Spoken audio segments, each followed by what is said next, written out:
বিশ্বের জ্বালানি আর বাণিজ্যের অন্যতম গুরুত্বপূর্ণ সমুদ্রপথ হঠাৎ অনিরাপদ হয়ে পড়েছে। একের পর এক হামলায় ঝুঁকিতে আন্তর্জাতিক জাহাজ চলাচল। এমন পরিস্থিতিতে বড় পদক্ষেপ নিল সৌদি আরব সহ ১৪টি দেশ, আর সেই জোটে রয়েছে বাংলাদেশও।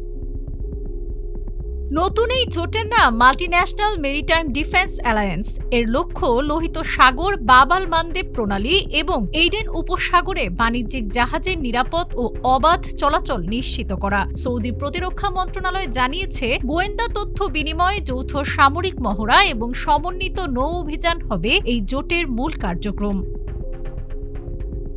জোটে রয়েছে সৌদি আরব, বাংলাদেশ, তুরস্ক, পাকিস্তান, মিশর, Qatar, Kuwait, Bahrain, Jordan, Djibouti, Somalia, Yemen, Sudan ও কমোরোস। আলোচনায় ৫১টি দেশকে আমন্ত্রণ জানানো হলেও অংশ নেয় ৪৩টি দেশের প্রতিনিধি এবং ইউরোপীয় ইউনিয়নের একটি প্রতিনিধি দল। হরমুজ প্রণালীকে ঘিরে উত্তেজনা এবং ইয়েমেনের হুথিদের ধারাবাহিক হামলার কারণে এই অঞ্চলের নিরাপত্তা এখন বিশ্ব অর্থনীতির জন্য বড় উদ্বেগ। কারণ বাব আল মানদেব দিয়ে বিশ্বের প্রায় ১০-১২% সামুদ্রিক বাণিজ্য এবং প্রতিদিন কয়েক মিলিয়ন ব্যারেল অপরিশোধিত তেল পরিবাহিত হয়।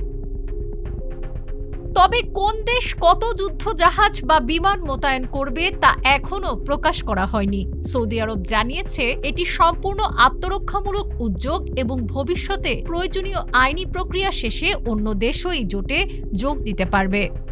ডেস্ক রিপোর্ট, আজকের পত্রিকা।